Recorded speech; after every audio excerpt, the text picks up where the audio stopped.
I didn't get it though. I still had not gotten it. When I got it was actually in August 9th, 1995. My daughter turned 7 years old. This was Carol.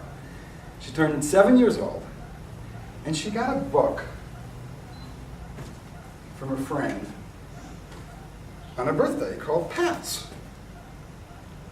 by Mary Engelbreit. And when she went to bed, as I do every night, I would read my daughter book to bed. And I read this new book she got, and it's a bunch of sayings. And I flipped open, and there's all kinds of nice little sayings, and what does it have? It feels so good to have a friend, and all these cute little things. And I came to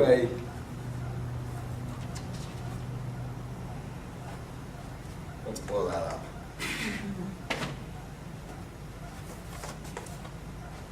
Recipe for happiness. I need to say that it's okay to make money.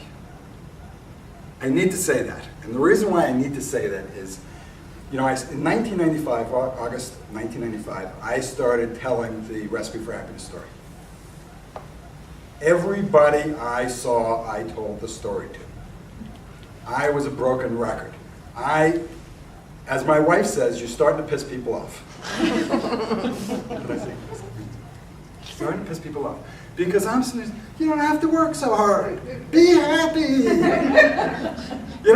I'm in Silicon Valley. And in 1995, everybody was working 90-hour weeks with the goal to make billions of dollars, and they're running around stressed out, and they're looking at me being happy. And they're saying, I don't want to hear it. So I need to say, it's okay to work hard. It's okay to make money. My mom has a great phrase she uses. She grew up in the Depression. She says, I've been rich and I've been poor. And believe me, rich is better. So I go to the car, and that's when I realized I don't have keys to the car. So I now backtrack and I go, no keys here, no keys there. He looks around, I go around. I can't find keys. I looked everywhere. I cannot find the keys. I'm thinking it's on the mountain buried in snow somewhere. All I know is I got a plane to catch. So I called Southwest. And there is not another plane leaving to go to the Bay Area that night. That's the plane. I better catch that. So I say, okay, got to do it. So we broke into the car, and I got a guy to drive me to the airport. By the way, we'll get to Jedi powers in a little bit. Okay. So the guy helps me break into the car, and we load up all the stuff onto the truck, and we drive at high speeds to the airport, down the road and down the freeway and onto the thing, and went down, got to Salt Lake City, pulled at the airport. I jump out, go, hold that plane! I go running through, this is before 9/11, so there's little security. I just cruise through security. I get to the gate, and I watch the plane pull away. Why? So, the good news is that there's a plane in a half hour that's going to go to LA, which can connect me to a flight to get back up to San Jose, and I can get home.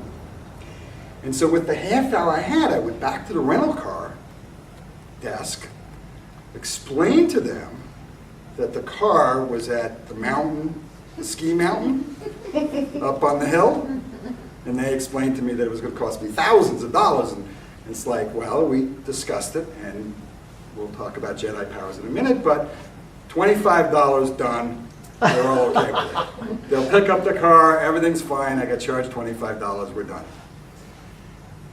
And then we proceeded to get on a plane with a whole bunch of Mr. Planer people. And we hung out and told stories and had a great time, told them the Recipe for Happiness story. Went on, arrived, and everything worked out. There's my lucky story. And I say that because that got added onto the Recipe for Happiness story. That's part of my lucky streak. I'm telling this to a woman on a plane, and she hears this whole story. She says, attitude? What's your attitude? I mean, you just told me a lucky story. And as far as I know, you lost your keys, you broke into the car, you had a high-speed drive to the airport, and you missed the plane. How is that lucky? It's your attitude.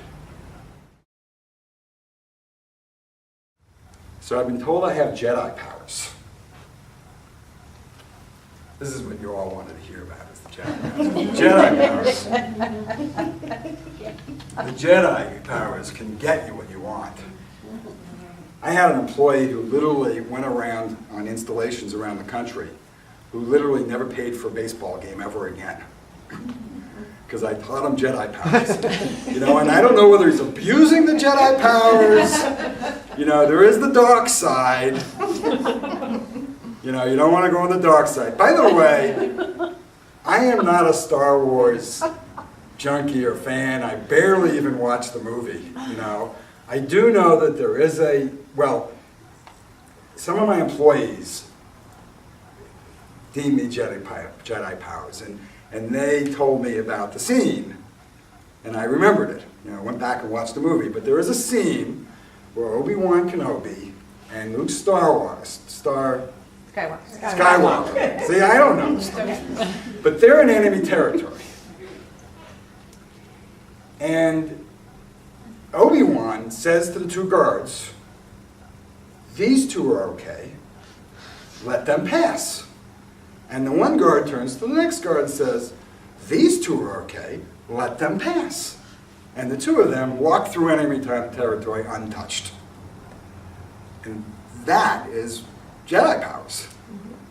So my mission is to teach you how to be able to get people to let you walk through enemy territory. We had no living room furniture for 5 years. Oh my God. People came to our house and said, "Did you just move in?" "No, we just have no living room furniture."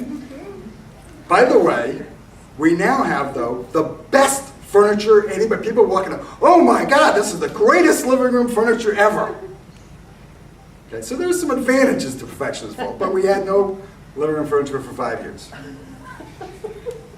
So we are out shopping for a rug at Macy's. And my wife says, "Ooh, I like this one." I said, "Great, let's buy it." She says, "No, we'll come back when it's on sale." By the way, my wife hates this story. We'll get to there in a second. She hates this story. So I said, "Well, how much less could it be? You know, I mean, let's just buy it." And I said, and I asked the store manager, I said, "At its best sale ever, how much would this rug be?" And he said, well, he went to the back and he got a book. He opened up this book and it had charts. And he went to the absolute best sale, he went down the thing and he said, "That's how much it would be." And it was significant. So I'm thinking, okay, I guess we got to come back to the sale. You know what's in sale. And then I thought, this is retail, you know. I said, "Is there any chance?" I said, "Could you help me?"